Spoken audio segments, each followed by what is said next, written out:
Escuchemos a continuación lo que nos decía el doctor Alfredo Boxia sobre este tema que nos ocupa, elecciones partidarias internas de los partidos políticos a nivel nacional. En entrevista previamente grabada decía cuánto sigue. Fueron unas elecciones algo atípicas por el contexto en que se dieron.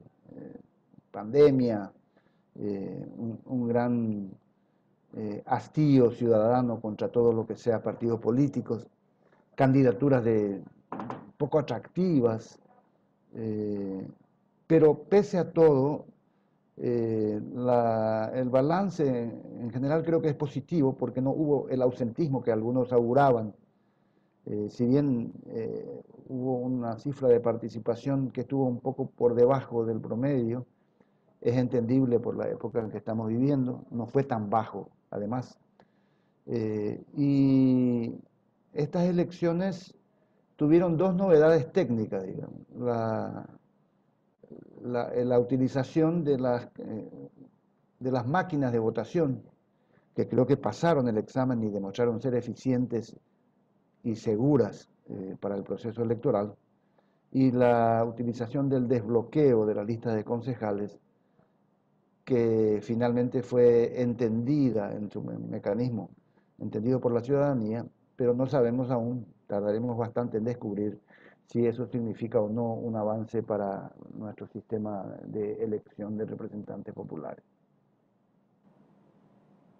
Y tomando en cuenta eso que menciona Alfredo, estos dos elementos importantes que vienen de alguna manera a hacer la diferencia de procesos anteriores, el resto, lo que se pudo ver en candidatos, en situaciones que se fueron presentando en el proceso, incluso la violencia, ¿es algo como más de lo mismo, es reiterativo o también se puede llegar a vislumbrar algún cambio a partir de?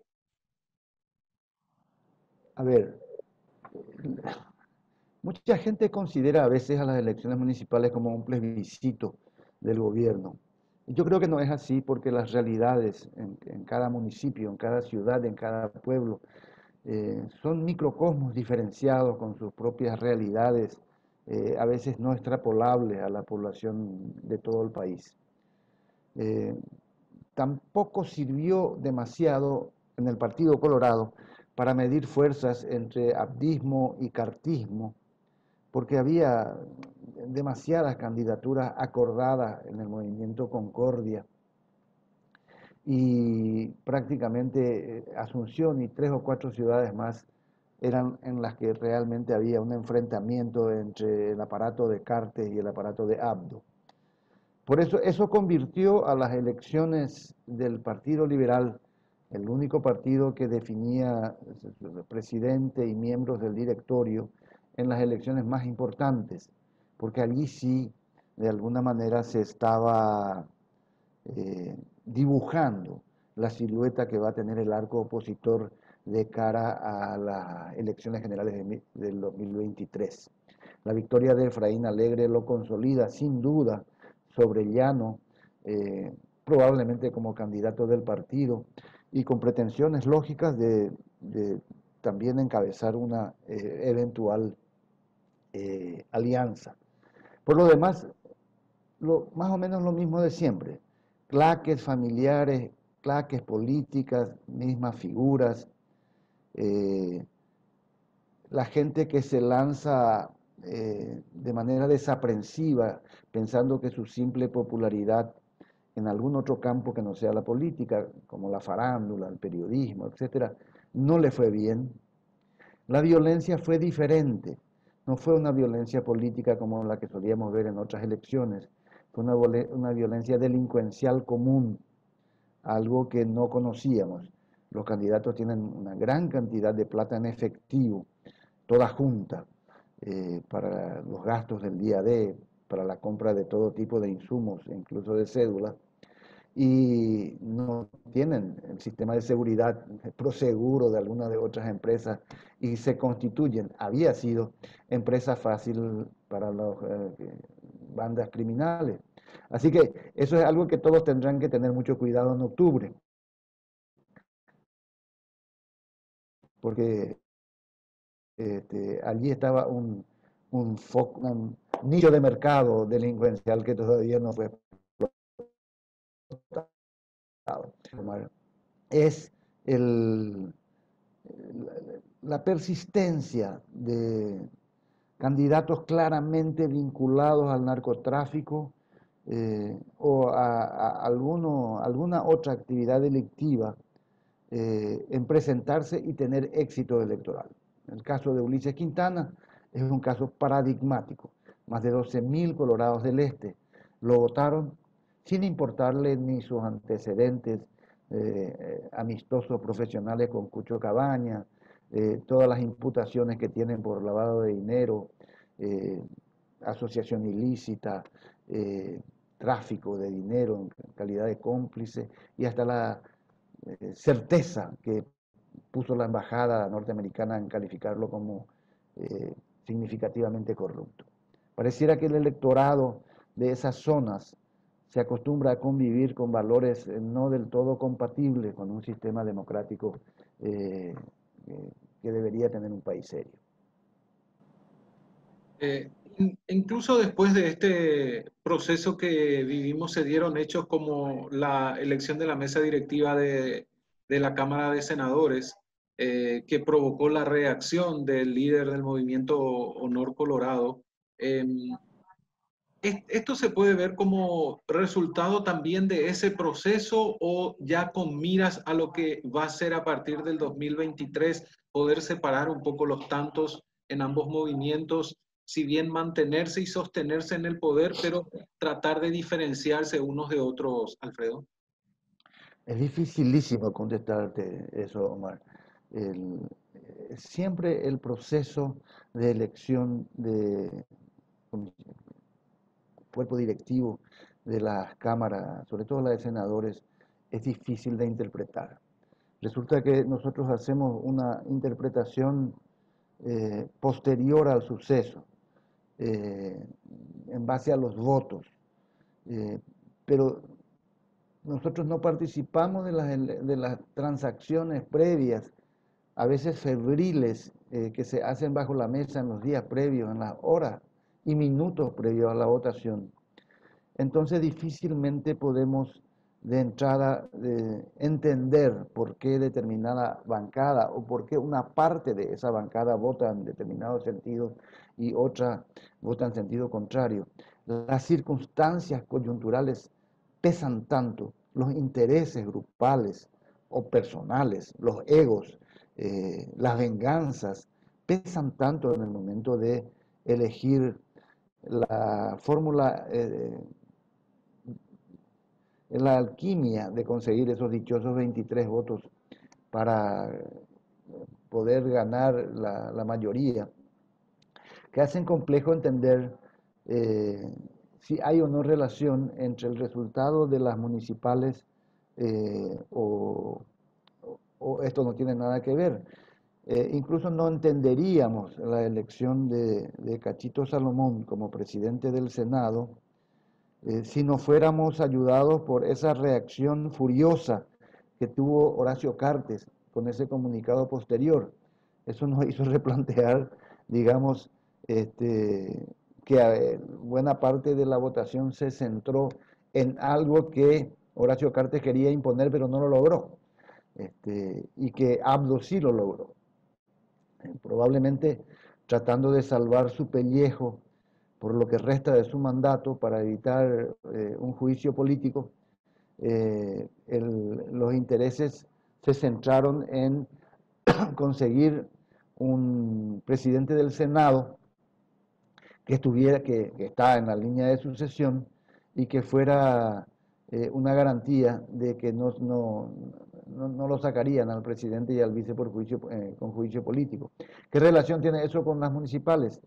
No sé, creo que simplemente los senadores estaban demasiado ocupados con las elecciones y decidieron tomar la decisión de tratar lo de la Cámara de Senadores después del domingo pasado. Pero no tengo claro si es que tuvo o no alguna influencia. Y en relación al Partido Liberal, Muchos creían que tal vez Efraín Alegre estaba de salida y fue una sorpresa lo que pasó el domingo, Alfredo, en el análisis o realmente no. Era la mejor opción que tenía el electorado partidario. Ahora las situaciones, ya lo mencionó, incluso se dan de manera diferente para él, sale como fortalecido para el proceso que va a darse en el 2023. Mira, Efraín Alegre había ganado las últimas internas del 2016 con el apoyo de una estructura propia que tiene, que es muy importante, que demostró de hecho ser enormemente importante en estas elecciones, pero también con el apoyo de las estructuras un poco más pequeñas, pero significativas de Busarquis, de Víctor Ríos y de Paco Ledesma. Eh, esta conjunción de fuerzas se unió al llanismo, porque en el fondo era una pugna entre Alegre y Llano. El Llano no mostraba la cara, pero era claramente el inspirador de esta alianza de movimientos contra Efraín Alegre, que hacía suponer que tendrían más votos que el propio Efraín. Pero había también la cuestión del discurso, y eso tiene importancia dentro de la psicología liberal. El discurso de Efraín Alegre es un discurso claramente opositor y que además identifica muy bien a eso que él llama la mafia, que está simbolizado por la figura de Horacio Cartes, y señalando todas las veces que hablaba de que el testaferro de Horacio Cartes en el PLRA era Blas Llano. Es decir, Horacio Cartes, si ganaba al candidato que había puesto Blas Llano, no solo controlaría al Partido Colorado, sino también al Partido Liberal Radical o parte de ello. Ese discurso tan duro, que fue criticado duramente por los adversarios internos y también por la prensa cartista, sin embargo, creo que fue el elemento fundamental para la victoria, por poco margen, es cierto, pero victoria realmente impresionante de Efraín Alegre sobre todos los demás. ¿Cómo se manejará ahora el Partido Liberal? Y bueno, como siempre, es un partido con una afición a la separación, al canibalismo, a la división enorme, desde la época del estronismo incluso. Pero el trabajo que tiene Efraín Alegre por delante es ahora un poco distinto, un poco nada más, al que mantuvo durante todo su discurso.